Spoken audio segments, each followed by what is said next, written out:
네, 세부적인 투자 전략을 자세하게 세워보도록 하겠습니다. 대북 리스크 여전하고 환율에 대한 압박감 계속해서 심화되고 있는 상황에서 이제 어닝 시즌도 곧 시작될 예정이지만 기대에는 그렇게 미치지 못할 것이다. 이런 맞아요. 전망들이 나오고 있습니다. 과연 네네. 이런 상황에서 저희가 어떤 투자 전략을 세워야 될지 오늘은 이분과 함께 하도록 하겠습니다. 이트레이드 증권 WM 영업센터 정영훈 차장 모셨습니다. 안녕하세요. 안녕하세요. 안녕하세요. 네. 일단 시장 전반적인 상황부터 확인해 주셨으면 좋겠어요. 앞서서 이제 이주 앵커가 말씀을 네. 해주셨지만 여러 가지 악재들이 많은 것 같습니다. 근데 해결된 거는 또 하나도 없는 것 같고요. 시장 어떻게 판단 가능합니까? 예, 일단은 북한 리스크가 구체적으로 외국인들의 매도를 촉발했다라고 하는 그런 사실에 좀 주목을 하셔야 될 것 같은데요. 보통 국내에서만 이렇게 영향을 미친다라고 생각을 하실지 모르겠지만은 일본이라든지 아니면 중국의 CDS 프리미엄들이 같이 동반적으로 상승했다라고 하는 것들은 우리가 지금 이러한 사건 내에서 이제 느끼고 있는 체감적으로 느끼는 것들보다 외국인들은 한반도 정세를 항상 더 이제 조금 더 안 좋게 보고 있는 그런 시각들이 유지가 되고 있는 것들이 아니냐라고 이렇게 보시면 될 것 같고요. 그리고 이러한 상황들이 언제까지 지속이 될 것이냐에 대한 그런 예측은 아마도 15일이 김일성 생일이고 그다음에 11일이 옵션 만기라고 좀 겹치긴 했는데요. 김정은이 이제 정권을 잡은 지 한 1년이 되는 그런 1주년에 대한 그런 기념식들이 있습니다. 그렇기 때문에 북한의 도발들이 나온다라고 하게 되면 아마도 이번 주 목요일 전까지가 아마도 좀 피크를 이루지 않을까라고 생각을 하고 있고요. 그리고 그런 내용들이 시장에 계속적으로 좀 악영향을 미치지 않을까라고 이렇게 우려를 하고 있습니다. 그렇기 때문에 북한에 대한 리스크는 이번 주 내내 좀 지속이 된다라고 하는 것들을 하나 체크를 하시면 될 것 같고요. 두 번째로다가는 이제 엔저에 대한 그런 영향들입니다.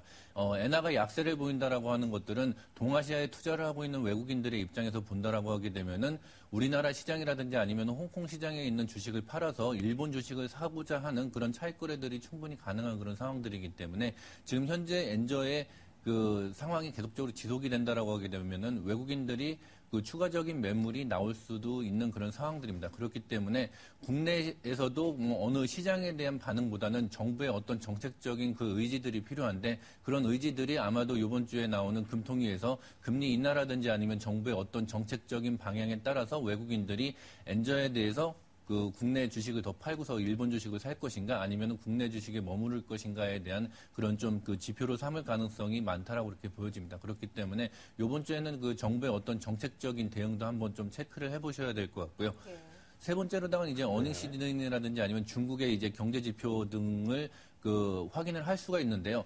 안 좋게 나왔다라고 하는 그런 상황들이 이미 좀 지난주에 급락에 대해서 좀 파묻힌 그런 상황들입니다. 그렇기 때문에 추가적으로 지표들이 안 좋게 나온다라고 하더라도 지금 현재 상황에서는 그것 때문에 한 단계 더 하락을 하기보다는 그런 지표들이 기저효과를 발휘를 해서 이번 주에는 안 좋았지만은 다음번에는 그런 지표들이 좋아질 수 있다라고 하는 그런 긍정적인 모멘텀으로 다음번에 작용을 할 가능성이 많기 때문에 지금 현재 우리나라 시장에서 가장 주목을 해야 되는 그런 리스크들은 아무래도 북한 리스크와 그다음에 엔저에 대한 그런 두 가지에 좀 집중을 하시는 게 좋지 않나 생각이 됩니다. 네, 북한 리스크와 엔저에 대한 그런 악재는 저희가 잔존하고 있는 상황이지만 그래도 중국의 CPI라든지 무역 수치가 이번 주에 발표가 되고요. 말씀하셨던 것처럼 일본으로 외국인들의 매수세가 너무 관심이 쏠리다 보니까 금통위, 이번 주에 예정되어 있는 금통위에서도 우리나라의 어떤 특단의 대책이 나오지 않을까라는 생각도 듭니다. 이쪽은 어떻습니까? 좀 긍정적인 모멘텀들이 있을까요? 예, 중국에 대해서 지표라든지 아니면 중국향에 대한 그런 실적들이 발표가 되는 것들은 시장에 영향을 미치기에는 워낙 다른 변수들이 크기 때문에 아마 이번 주에는 좀 묻힐 가능성이 많고요. 가장 중요하게 생각돼야 되는 부분들이 금통위에 대한 금리 인하에 대한 그런 기대감들인데요. 시장에서는 금리를 인하를 할 것이다라고 상당히 좀 많이 기대를 하고 있습니다. 그렇기 때문에 금리 인하가 만약에 안 된다라고 하게 되면은 금리 인하에 대한 기대감들이 실망감으로 바뀐과 동시에 이러한 엔저 리스크들이 추가적으로 커질 가능성이 많습니다. 그래서 돌발적인 좀 악재로 작용될 가능성이 많기 때문에 아마도 목요일까지는 시장이 그렇게 하락폭에 비해서 반등이 그렇게 크게 나오지 않고 좀 지지부진한 그런 장세로서 바닥을 좀 어떻게 모색을 하는 그런 장세가 나오지 않을까라고 예상을 해볼 수 있습니다. 금리 부분에 대해서 차장님은 어떻게 전망하세요? 저도 물론 이제 금리를 인하를 하고 그다음에 이제 유동성을 풀어야지 그 엔저에 대해서 우리나라가 좀 대비를 할 수 있지 않을까라고 생각을 하고 있는데요. 한 0.25%포인트 낮춘다면 뭐 시장을 좀 올릴 만한 요인은 됩니까? 네, 올리다기보다는 아마도 시장이 추가적으로 하락을 하는 거에 대한 뭐 어느 정도 것이다. 이제 지지가 되는 그런 상황이 될 것이고요. 그리고 국내 상황으로 봐서는 또 이제 유동성을 뭐 무한정 풀기에는 국내 시장 상황에 대해서 여러 가지 뭐 정책 입안자들든지 아니면 신정부에서 좀 그 생각을 하고 있는 그런 부분들이 많기 때문에 이런 카드들을 좀 이제 미리 써보기에는 또 리스크 요인이 있습니다. 동전의 양면과 같은 그런 상황들인데요. 그렇기 때문에 금리 인하가 그 시행이 된다라고 하게 되면 시장에 대해서 뭐 이제 시장의 상승을 이끄는 그런 요인보다는 어느 정도 시장에 안정감을 줄 수 있는 그런 정책적인 그런 의지가 표명이 된다라고 보시면 될 것 같습니다.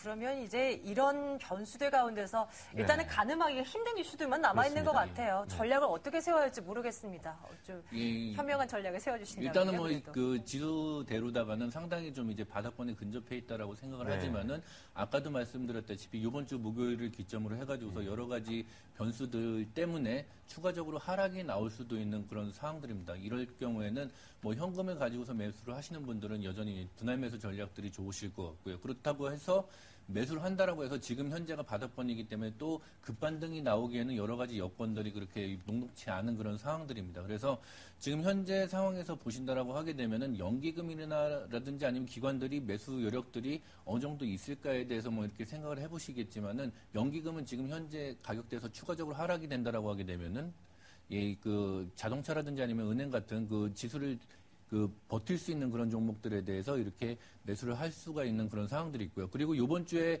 그 배당금들이 한 4조 정도 지금 시장이 풀리게 됩니다. 이 중에 뭐 절반 정도는 외국인들이 송금해서 빠져나가긴 하겠지만은 기관들의 펀드라든지 아니면 기관들이 배당금을 받는 그런 부분들은 어느 정도 증시에 다시 재유입이 될 가능성이 많기 때문에 이런 측면에서 본다라고 하게 되면은 지수의 저점을 찾는 그런 과정들이 이번 주하고 다음 주에 있지 않을까 생각이 됩니다. 네, 알겠습니다. 아직도 이번 주에는 추가 하락 가능성이 있다는 점을 염두한 상태에서 그런 상태에서 저희가 시장에 대한 접근을 좀 해보는 것이 좋을 것 같습니다. 자, 오늘은 여기까지 듣도록 하겠습니다. 이트레이드 증권 WN 영어센터 정영훈 차장과 함께했습니다. 감사합니다. 고맙습니다. 감사합니다.